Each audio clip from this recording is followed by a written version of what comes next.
There was no question in my mind that I had to do what he said because he was bigger than me and he had the advantage. He had a gun. Thanks to Best Fiends for sponsoring this video. Best Fiends is a free-to-download puzzle adventure game where you solve thousands of fun puzzles and collect cute characters called fiends. I am obsessed with this game so much, I downloaded it and got to level 31 in literally one sitting. I couldn't put my phone down. I really love puzzles and games that make you think about what your next move needs to be, so Best Fiends lets me play for literally hours. You can level up your fiends and use them to defeat the slugs. I love using my power-ups to beat the level. It is so satisfying. I find myself playing Best Fiends when I just need to switch off from the real world for a while. It's such a fun distraction that you don't even realize that 2 hours have gone by and I've not moved out of my bed. Thanks, Best Fiends. I'm playing it with my besties right now, and I'm 3 levels ahead, and that's why it's also so fun, because I am determined to beat every single one of them. Download the game for free using my link below to get $5 worth of gold and energy for free if you beat level 5. Imagine hanging out at a friend's house, preparing to do something fun, only to be grabbed out of nowhere and put through something totally horrific. It sounds like something from a horror movie, and it happened for real to one American teenager. But imagine if you could turn that awful experience into something positive. Sounds kind of impossible, right? Let's dive in. It was about to be a great summer day for Kara Robinson Chamberlain. In her mid-teens, she lived in Lexington, South Carolina, and on the morning of June 24th, 2002, Kara and her friend Heather planned to hang at a nearby lake. But Heather's mom had called right before they left and said that she wanted some help watering the flowers at the front of their house, so she asked them to do it before they went out for the day. Surely nothing bad was going to happen in a place like this, and Kara was used to being able to go wherever she wanted. Heather needed to take a shower, so Kara helped her finish up her flower watering chores and stayed outside on her own. She even said that everything definitely felt safe. I would play outside all the time, go on walks through the woods with friends, and never had any problems. But it was right there, where she really should have been totally safe, that Kara's life would totally change forever. She was watering the plants outside the house, basically still in pajamas, when she noticed a weird car going in and out of the neighborhood. Then the same weird car pulled into the driveway where she was working. A random man got out of it and asked if this was her house. He offered to give her friend's parents some magazines and kept asking Kara if the parents were home. Although there was nothing obviously dangerous about the guy, he was still weirding her out. Then he got right up into her personal space. But before she could get away, he'd put a gun to her neck. The man then ordered Kara to get into a big plastic box in his truck, and he drove away. Could she have possibly escaped before he did that? Well, not really. There was no question in my mind that I had to do what he said because he was bigger than me and he had the advantage. He had a gun. Kara did everything she could to memorize where the car was going, noting every bump and turn on the way to his lair, which is totally impressive of her. But after 15 minutes, he tied her up more tightly and restrained her. He even gagged her. She still played along without fighting back, hoping that he'd drop his guard. Eventually, he dragged her into his house while she was still inside the box. Kara was already pretty sure about exactly what he'd capture her for, but she wouldn't give up. She tried to talk the creep into getting more information, even asking him about his pet lizards and fish. Kara also made sure she remembered all the information about the guy, which he'd left out in his apartment. This included seeing who his doctor and dentist were and looking at notes on the fridge door.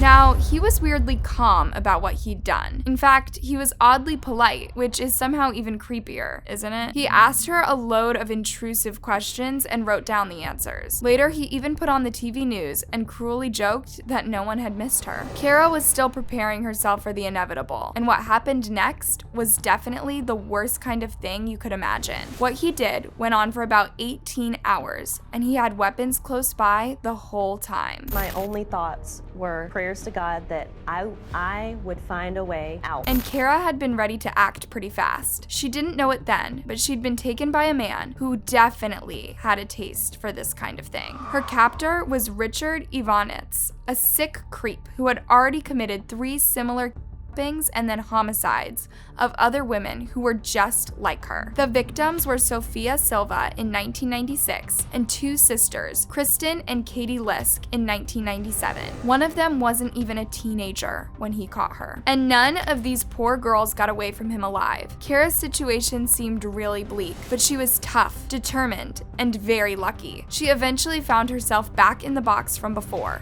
where she then had a panic attack. Because of this, he took the lid off. Then he went and called his wife. Yeah, I know. I can't believe this monster was married either. Both his wife and his mom had gone off on vacation to Disneyland, so he was obviously taking advantage of the extra privacy. He thought she wasn't going to fight back. Eventually, he gave Kara food and made her smoke dope and take a tranquilizer. Then he handcuffed her again. The creep fell asleep right beside her, and he'd tied her up using fluffy handcuffs. I know, right? And as if this guy couldn't get any worse. But this was actually extremely good for Kara. She had been waiting for exactly this kind of moment to make her escape. Sort of knew when he was sleeping was going to be the most feasible time. She explained later what she did to get out of the restraints.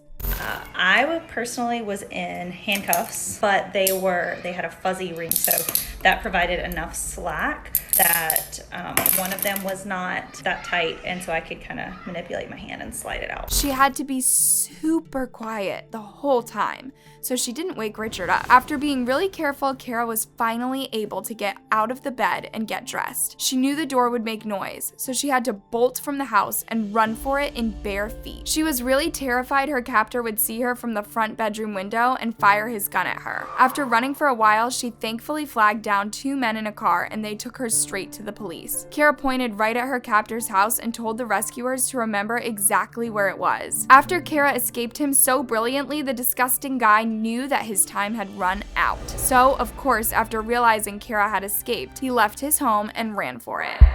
Now this part's kind of surprising, but he immediately went and confessed everything to his sister. That must have been such a surreal moment for her. How do you even process being told news like that by your own brother? I mean, I would think she was pretty horrified. It's totally shocking, but at first, law enforcement didn't believe Kara's story. She still had the handcuffs attached, but somehow that wasn't good enough. They then called Kara's mom, who was absolutely worried sick, and I guess that made them believe her? Ivanitz stayed on the run for 3 days, but thankfully the cops weren't that far behind him. Remember, Kara had also memorized the details of her captor's apartment, so before even taking Kara to the hospital, law enforcement actually drove her right back to the sicko's home. And she really wasn't 100% sure which one it was, but as I mentioned earlier, she'd memorized a lot of the details inside of it, so the apartment manager was able to confirm it was the same guy. This meant that they could search the apartment, and all thanks to Kara's quick thinking and great memory skills.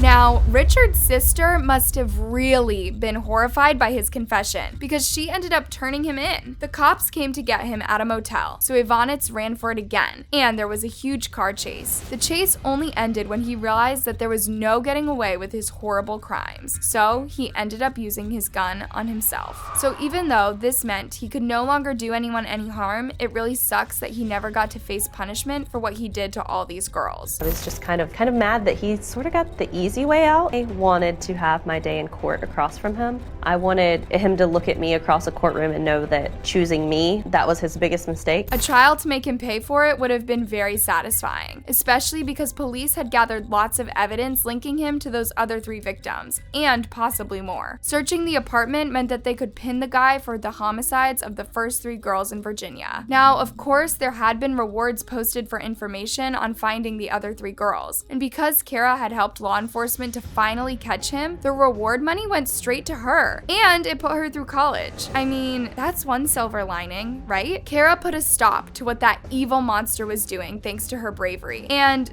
okay, a lot of luck. But you just don't come out of an experience like that without carrying some major trauma. Luckily, Kara had the greatest support from the Richmond County Sheriff, Leon Lott. He was a survivor, and she was a fighter, and she was a warrior, and she wasn't going to be a victim. The sheriff took Kara into the sheriff's administration department. She worked there all through college and first intended to be a teacher. However, exposed to both school and law enforcement, she soon decided to train to become a school resource officer instead. School resource officers are sworn law enforcement officers responsible for safety and crime prevention in schools. This would mean that she could help kids and protect them as well. What's really crazy is that Kara's case came up in the classroom during a training lecture. Kara was totally nervous when she realized everyone would know what happened to her, but her teachers and classmates were really sweet and empathetic about it. She got lots of support, and they even gave her an award for her courage and bravery. She finally graduated in 2010 and went on to join law enforcement. She was the only woman in her class and got a standing ovation. And she won't let what happened to her stop her from doing whatever she wants. I refuse to give that man that power. At the time of this video, Kara is happily married and has 2 small boys, but she has continued to help other people and used her horrible experiences for good. She's said that exercise has really helped her to cope, and she's reached out to other survivors through social media. To spread her message of survive and thrive, she's used Instagram and especially TikTok. She did a popular video called Survivor Mentality. 2 of her TikTok videos went viral, and one was a challenge video with nearly 700,000 views. Put a finger down if you were kidnapped from your best friend's front yard when you were 15 by a guy who didn't look creepy or scary, but he put a gun to the side of your neck and told you to get in a plastic container in the back seat of his car. Since appearing in public again, Kara's work has had a really big impact. She's even been able to help a girl who has been trafficked. Comments on TikTok have praised her about her badass survival. You are a hero. Wow, I am happy you were able to take that life-changing moment and become someone who can help others in a similar situation. You are so brave. I hope you're doing better now. Damn, survivor. Her videos have covered all kinds of things. Mostly, it's how to cope and how to be a survivor of traumatic events. She also provides some very practical advice, like how to escape from your captor in the first place. Okay, advice for getting out of restraint. So, if it is a normal pair of handcuffs like this, unfortunately, these have to be unlocked with a key, so I don't have any good advice for that. If it's zip ties, basically pulling it tight and like kind of pushing your arms apart really fast. And then she described the best mindset for making an escape. You have to be cognizant of what's going on, and at some point your captor will probably let their guard down, and that's your opportunity to seize. Kara totally gets that everyone processes trauma in different ways, but she's really determined to help other people who've been through bad situations to survive and even thrive afterward. And that's really awesome, right? Bad things can happen, but it's not the end of the world. We get to choose when something negative happens. Do we let it destroy us, or do we let it make us a stronger person? We don't get to cover many happy endings in these videos, so I am just going to take this one as a win. And there's still a lot of interest in Kara's story. I think it could be because sadly, it's rare for anyone to get away from a monster as successfully as she did. There's even a documentary about what happened on Oxygen True Crime. So I think Kara will go from strength to strength. And the monster that tried to hurt her, well, he was just totally a pathetic loser. So what do you think about this case? Would you have been able to do what Kara did to escape? Let me know your thoughts down in the comment section below.